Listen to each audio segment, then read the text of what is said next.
Hello everyone, today we are going to solve illustration related to financial statement। उसमें हमने profit and loss account की entry आज solve करनी है।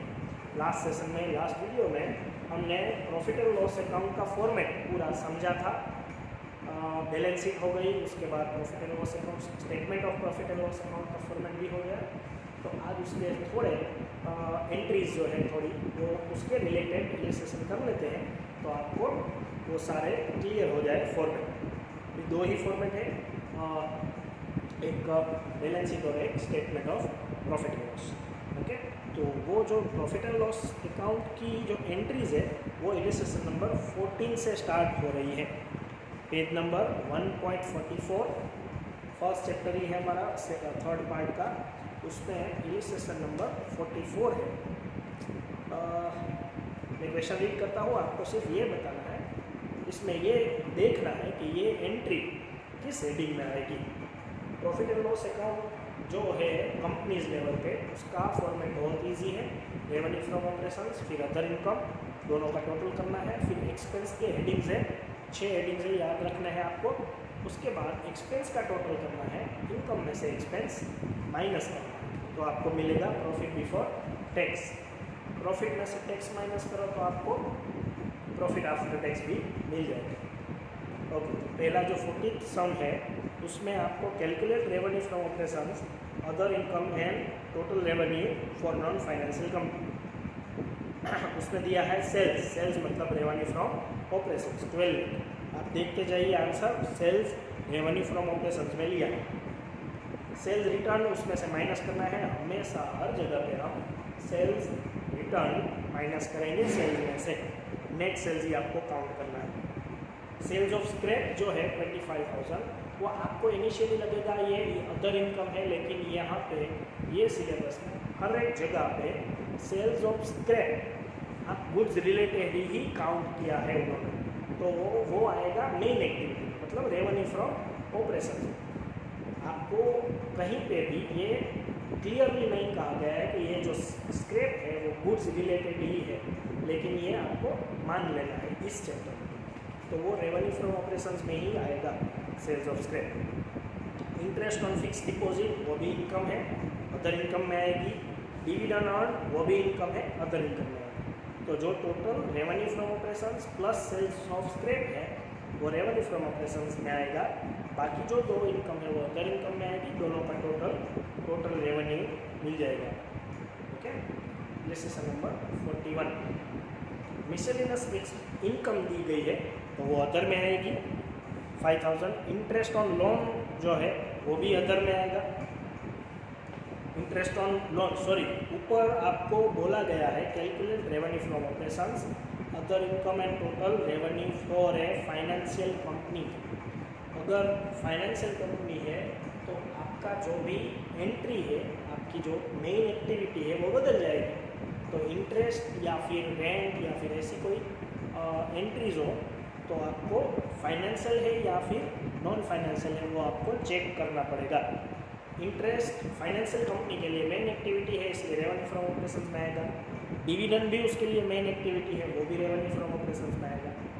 Gain on sale of building वो उसके लिए अदर इनकम है, तो वो अदर इनकम है। ओके, रेवेन्यू फ्रॉम ऑपरेशंस का टोटल और अदर इनकम का टोटल दोनों मिला के रेवेन्यू फ्रॉम ऑपरेशंस हो जाएगा, टोटल रेवेन्यू हो जाएगी। अब आपको एक्सपेंस के रिलेटेड ट्रांजेक्शन्स दिए गए हैं, इलस्ट्रेशन दिए गए हैं। तो उसमें 42 complete cost of material consume. Cost of material consume हमारा पहला हेडिंग है एक्सपेंस। उसके लिए आपको फॉर्मूला है, याद रखना है, cost of material consume is equal to opening inventory plus purchase related expenses minus closing inventory. अगर परचेज रिलेटेड एक्सपेंसेस हो तो लिखने हैं, ना हो तो नहीं लिखने। ओपनिंग इन्वेंटरी मतलब ओपनिंग स्टॉक, क्लोजिंग इन्वेंटरी मतलब क्लोजिंग स्टॉक। तो इसमें आपको cost of material consume count करना है। Opening inventory plus material purchase minus closing inventory. Purchase related कोई एक्सपेंसेस नहीं दिए गए, तो इतना करोगे तो आपको cost of revenue, cost of material consume मिल जाएगा। 43 compute cost of material consume from the following, उसमें भी ओपनिंग इन्वेंटरी दिया गया है मटेरियल का और फिनिश गुड्स का। फिर मटेरियल परचेज दिया गया है 22,50,000, वो सीधा ले लेना है, वो परचेज ही है। और क्लोजिंग इन्वेंटरी दी गई है आपको मटेरियल्स की और फिनिश गुड्स की। तो आपको फाइंड करना है कॉस्ट ऑफ मटेरियल कंज्यूम, तो मटेरियल की ही एंट्री लेनी है, फिनिश गुड्स का कोई काम नहीं है। तो आपको ओपनिंग मटेरियल्स लेना है, मटेरियल परचेज लेना है, माइनस क्लोजिंग मटेरियल्स करना है, तो आपको कॉस्ट ऑफ मटेरियल कंज्यूम मिल जाएगा। Okay. 44 opening inventory of materials, opening work in progress, materials purchase, closing inventory of materials and closing inventory of work in progress. तो इसमें भी सेम है, आपको मटेरियल कंज्यूम लेना है, वर्क इन प्रोग्रेस नहीं लेना। मतलब होगा क्या, opening inventory of materials 1,50,000 plus purchase 15 lakh minus closing inventory of materials 2,50,000, तो 14 लाख आ गया cost of material consume. Okay. ये उसके बाद 45 है opening inventory of materials 7,50,000, opening inventory stock in trade 2 lakh, और material purchase 25 lakhs, purchase of stock in trade 15 lakh, closing inventory of materials 2,50,000 and closing inventory of stock in trade 1,50,000। Same ही है तीनों। Cost of material consume count करते वक्त material related ही entry आपको लेनी है, तो इसमें भी स्टॉक इन ट्रेड की एंट्री हम नहीं लेंगे। तो 7,50,000 प्लस 25 lakhs परचेज और माइनस 2,50,000 मटेरियल कंज्यूम का क्लोजिंग इन्वेंटरी। ओके। ये पहला हेडिंग हमारा पूरा हुआ। इसके रिलेटेड एक एक कैटेगरी के रिलेटेड सम है, वो थोड़े से सम है, 4 सम बाकी रहे, वो हम एक एक कर लेंगे सोल्व लाइव में, और सेकंड चैप्टर भी थियरी का है, वो भी साथ में डिस्कस कर लेंगे। ओके। फिर थर्ड चैप्टर थोड़ा काउंटिंग का है, वो स्टार्ट कर लेंगे। ओके।